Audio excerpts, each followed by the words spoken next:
Hey folks, a few days ago, a student of mine said, Phil, I need to know about retrospective because I've got one coming up and I don't know how to run it. So I thought it would be fun for us to take a look at the 7 Ps for the retrospective. I call this 7 practices for retrospective. So let's jump straight in. Today, you're going to learn about the retrospective, what it is, its origins, and some tips and tricks about how to run it successfully. The term retrospective was popularized by Norm Kurth. It's gained favor in the Agile community. It's gained favor over the term debrief, postmortem, even in the world of traditional, we would say lessons learned. But a retrospective has something unique about it. A retrospective is different from a lessons learned in that they're actionable steps that we look to take. And on top of that, we say Agile Vegas, right? Whatever happens in the retrospective stays in the retrospective, right? It's not a blame game. We're not trying to call people out. We're just trying to find out ways to get better. It's part of the inspect adapt mechanism. The term reflection workshop from Alistair Coburn is encountered less often, but you can find traces of it in the Agile Manifesto. Now, if you didn't know, the government has a brilliant guide on Agile. It's called the Agile Assessment Guide. And I want to give a shout out to my buddy Bob and other folks who took part in its preparation. In the Agile Assessment Guide, it reads, at the end of each iteration, the team should hold a retrospective meeting to reflect on what went well and what could be improved for the next iteration. It's an effective tool to enable continuous process improvement. That's the whole idea. Don't shut the engine off. It's a continuous process. Keep the engine running, right? So our mindset coming into a retrospective is one of ever improving processes and procedures, not ever saying we've arrived at the pinnacle and that's it and there's nothing else. No, we want our retrospective to be a continuous flow of great things. So the findings for the retrospective are determined and implemented by the team. For example, although retrospectives focus on process improvements instead of product improvements, the team can include action items from the retrospectives as user stories in the backlog and track the implementation. If a retrospective is not held at the end of each iteration, the team may not reflect on or improve the efficiency and effectiveness of its work processes, thereby impacting the timely delivery of a high quality product. Think about it. If you don't make this a process or a ceremony, whatever you want to call it, it's not going to be done. These retrospectives differ from end of project retrospectives or lessons learned, if you want to call them that, in that they provide the opportunity to improve in the next iteration, not the next project. You see, that's the problem with lessons learned. We talk about, oh, what are we going to do next project? No, this is the next iteration. In fact, hey, it's even what are we going to do different from now? So you want to find those opportunities as quickly as possible. Now, let's take a look at the definition of retrospective from the Scrum Guide, because we all know that those organizations who practice Agile, a ton of them use Scrum. The last time I checked, about 90% of firms said they use some elements of Scrum. So we might as well check what Ken and Jeff have to say about this, the co-creators of Scrum. It says, the purpose of the sprint retrospective is to plan ways to increase quality and effectiveness. The Scrum team inspects how the last sprint went with regards to individuals' interactions, processes, tools, and their definition of done. Inspected elements often vary with the domain of work. Assumptions that led them astray are identified and their origins explored. The Scrum team discusses what went well during the sprint, what problems it encountered, and how those problems were or were not solved. The Scrum team identifies the most helpful changes to improve its effectiveness. The most impactful improvements are addressed as soon as possible. Note the word as soon as possible, right? You don't need to wait till the next sprint. It could be done like now. They may even be added to the sprint backlog for the next sprint. The sprint retrospective concludes the sprint. It is time boxed to a maximum of 3 hours for a 1-month sprint. For shorter sprints, the event is usually shorter, and there's no hard and fast rule. So the summary, my friends, is retrospectives have a purpose as an opportunity to improve process and teamwork. The rules, bring ideas. You have to make it a safe environment. Remember, Agile Vegas. And as far as the execution, you're going to ask what worked well, what didn't work so well, what will we improve, and implement 1 or 2 actions. make them measurable, review them in the next session. Again, it doesn't even have to be waiting all the way to the next sprint. If it's something that could be done right away, then just do it right away. It's that whole idea of continuously improving, Kaizen, inspecting and adapting. Now that you've got a very robust idea of what a retrospective is, let's talk about the 7 Ps of the retrospective. The first one is plan. So if you fail to plan your retrospective, it's going to be a waste of time, and that's an anti-pattern. We don't want our retrospectives to be a waste of time, so we want to plan the retrospective. We first of all want to ask the team, why even have these retrospectives? People need to be on the same page to understand that. Then we need to include in our team charters this whole concept of retrospectives. What are the rules for retrospectives? What's the reasoning behind it? What is the value of a retrospective? If people don't understand the value, they're not going to want to do it. So if you let them know what the value is, you coach them, train them into this understanding about the retrospective, they'll embrace it a lot better. Just like my student I was telling you about, his team, they're having a tough time doing daily meetings, 15-minute daily scrums, talk, that's a retrospective. They're complaining because they don't understand the value. And I told him, you need to let them know the value of this thing, right? Consistency is also important. They need to understand why do we need to meet consistently. They also need to understand that this is all about reviewing ongoing improvements and doing things progressively. We're not looking to improve in the blink of an eye in every circumstance. Sometimes it's a change in mindset, but other times it could take time. One of the things you're going to do as you plan is also replan. What can we do in the next retrospective? So as you're planning for the retrospective, you're looking to do better in your facilitation of the retrospective. That needs to be part of your planning. What are the landmines you need to stay clear of? As a facilitator, these are the questions that you need to ask yourself. What am I going to stay clear of this time? What are we going to do differently? What am I going to do differently? And it needs to be very clear who the facilitator is. The facilitator pretty much facilitates, right? The second P is to prepare minds. So again, you want to build on what you've already done in your team charter. You want the team to understand this is sprint focused. This is all about the team. This is the team's idea for how to improve. This is not a one-person agenda. It's a team thing. You want to let them know what exactly you're looking for. Could be impediments you want to talk about a little bit more. Could be defeats you've suffered. It could be velocity you want to talk about. It could be team synergy, right? Team synergy could be a topic. What is the theme for the retrospective? That needs to be thought about. Otherwise, you're all over the place, thrashing around and not getting anything done. You don't want that to be the case. And sometimes it's stakeholders, how to improve our stakeholder engagement. How do we get them better aligned with what we're doing? The third P is press play. You got to press play intentionally. You got to begin the retrospective intentionally. So in cases where you got virtual teams and people are geographically dispersed, you need to call them to the table, because trust me, I've seen it in retrospective. Some people are not fully present. So you need to be fully present. So in order to be present, you got to intentionally press play. And when you press play, you neutralize any negativity, right? As the facilitator, you say the right things, you check in with people, you help them to feel welcome and appreciated, right? You also want to use a concept of mad, sad, glad, or something similar. Mad, sad, glad is a rapid way for you to pinpoint emotions at a very high level. What are you mad about? What are you sad about? What are you glad about? Everyone will take time out to write the observations on sticky notes, and they'll stick the notes where they think it best fits. What are you mad about? What are you sad about? What are you glad about? In this way, you get people to mentally check in at a very high level. It doesn't require a whole lot of brain power, but it does require some focus.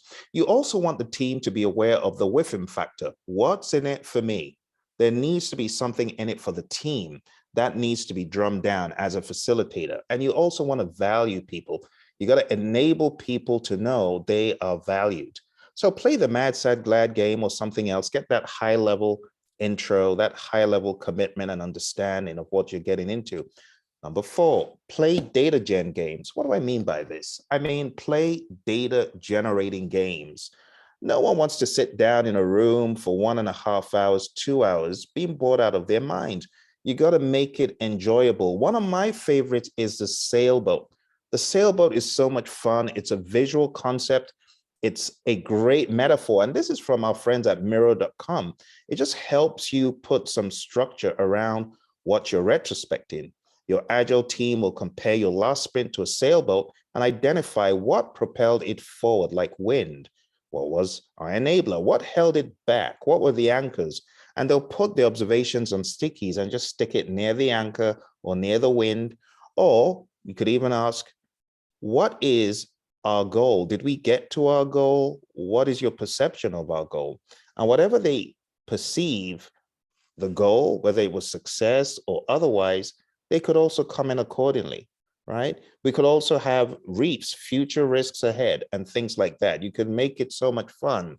It's all about what the facilitator does with it. So I like these data generating games. Even if you're using an Ishikawa, make it fun. Make the dialogue fun and lively. You could use affinity diagrams, great for brainstorming ideas and then grouping those ideas. Mind maps, great for showing commonality between ideas. Force field analysis, showing forces for and forces against to make a compelling reasoning behind why you should do something. Dot voting, where you can spend those dots on whatever you want to vote on. All of these could be used in different ways. So it's up to the facilitator to choose maybe a couple of really good, fun data generating games. There are others you could play, like Starfish.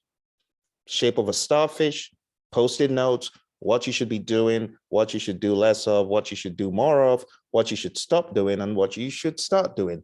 These are fun ways to keep the team engaged. Go in, play these games, come out real quick. SWOT analysis, your strengths, your weaknesses, your opportunities and threats, and other actions you'll carry out to combat those. These are ways you could glean data from the team. The 4 L's, liked, what was liked in the sprint, learned, what did you learn? What did we lack? And what did you long for? Again, great examples from our friend at Miro. They also have a page where we talk about the calm game. Keep, add, more, less. Make it fun, glean this data, something the team is doing well, you want to keep, something new that the team should incorporate in the sprint, you want to add, something that's bringing value to the team and you should do more of, that's more, and something that isn't going well and you should do less of, that's less. A great facilitator knows how to blend all of these in. We'll talk about a few more. Let's talk about the timeline retrospective. This format is especially helpful for multi-team, multi-sprint retrospectives. With this technique, you're reflecting back on a longer period of time, not your most recent sprint alone.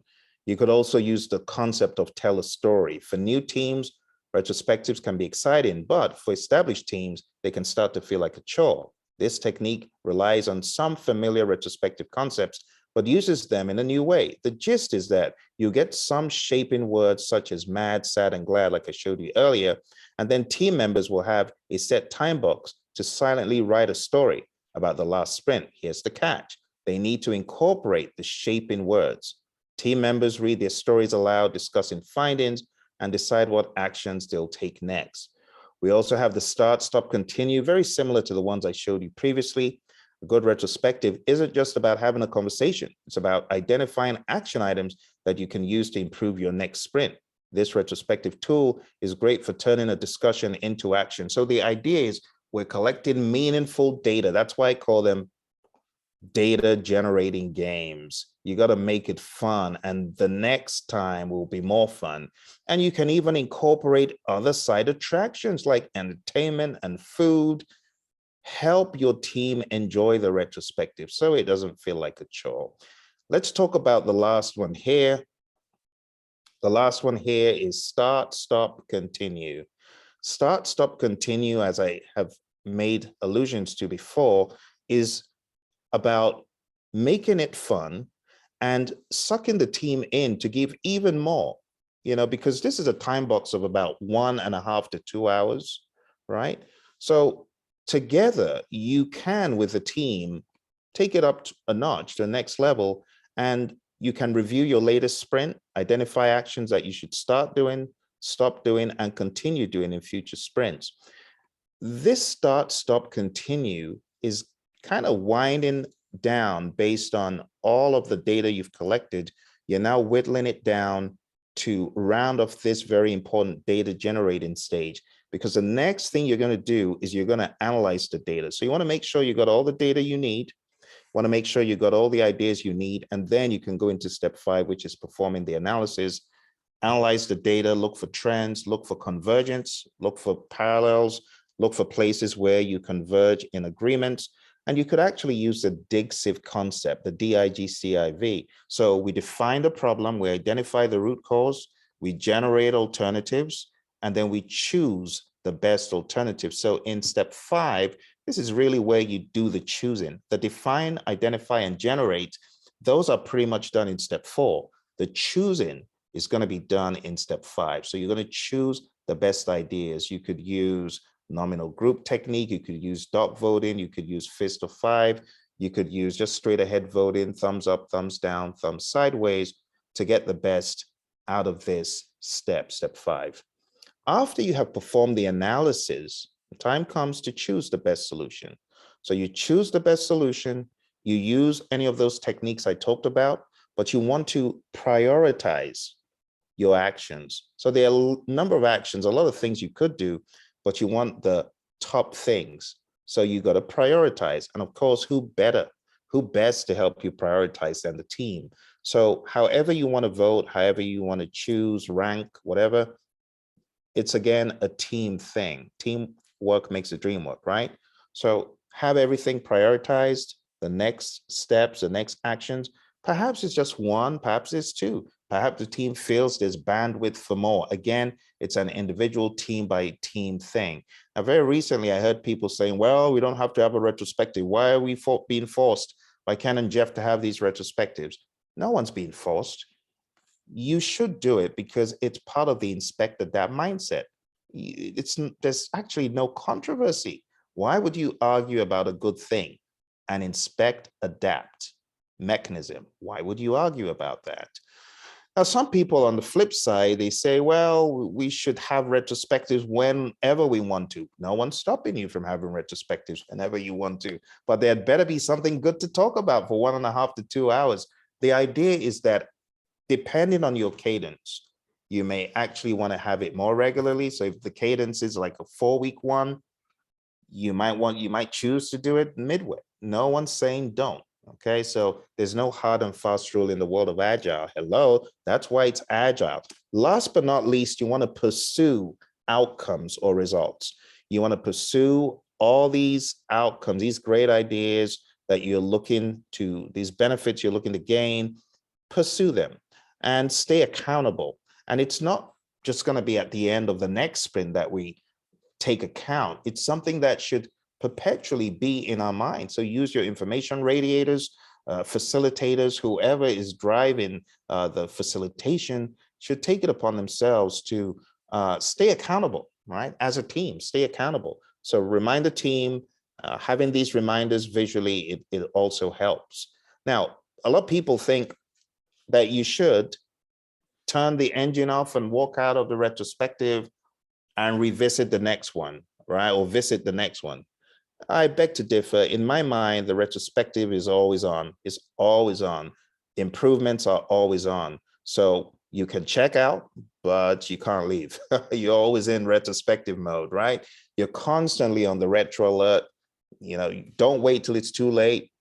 And the idea is to reduce improvement cycle time. So you got to be agile, even in carrying out retrospective actions, right? So the 7 Ps in a nutshell. You got to plan your retrospective, which includes replanning, whatever that may look like. You got to prepare minds. Then you're in the retrospective, you press play, you get into some real intentionality, play data generating games, perform an analysis, prioritize your actions, and pursue the outcomes, and do it all over again.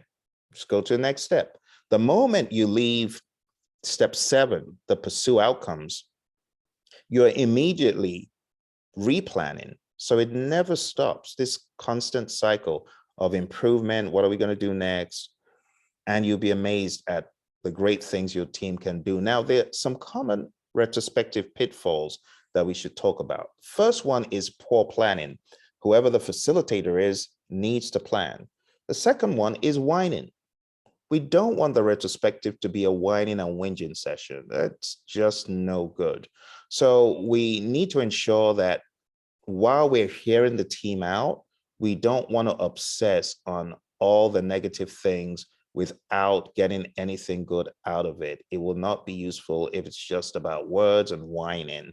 So whoever is the facilitator needs to be able to call people back to reality of what we're trying to do. Another problem could be lack of trust, where we don't have a safe space, people don't want to speak up. The facilitator, again, is responsible for creating the conditions of mutual trust and safety. The whole Agile Vegas clause, that needs to be pushed. Poor execution. Being an all-hands meeting, a retrospective comes at a significant cost, and that significant cost is in man hours. So if the retrospective is not well executed, you're going to have instances where people begin to tune out and feel, what a waste of time. You know, all we did was just while away time and we gained nothing from it. You don't want that to be the case. So even though a lot of folks view this as being useful, there are some naysayers, like I told you in the beginning, that say, why do we have to meet every single sprint or every single iteration, right? So poor execution will only buttress their point of not having the retrospective. You want to watch out for that. The next one is redundancy. An effective retrospective should result in decisions and actions to take, right? If you have too many, people need direction on which ones to carry out. So you got to prioritize them, you know, and that's that step just before pursuing the outcomes. You got to prioritize. So important to prioritize, because you get a bunch of issues, you get a bunch of impediments, problems, things to resolve.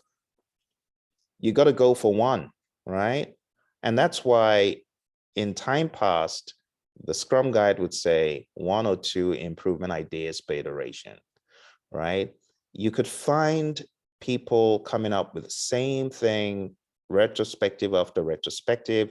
That is a signal that is becoming a waste of time, just an empty ritual, as the Agile Alliance puts it. You don't want your retrospective to become an empty ritual.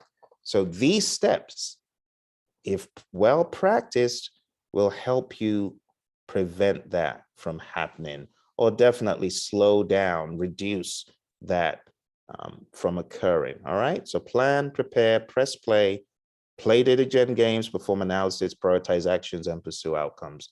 I hope this gave you some ideas, my friends, for your retrospectives. Make it fun, some jokes, some singing, something fun, even if you are virtual. So what? Even if you're virtual, everyone bring a drink, you know, bring your favorite drink on camera and have fun while getting some real serious, great stuff and improvements done. All right. Thank you, my friends. I hope you found this useful. Don't forget to hit like, subscribe, share with your buddies. Take care and bye for now.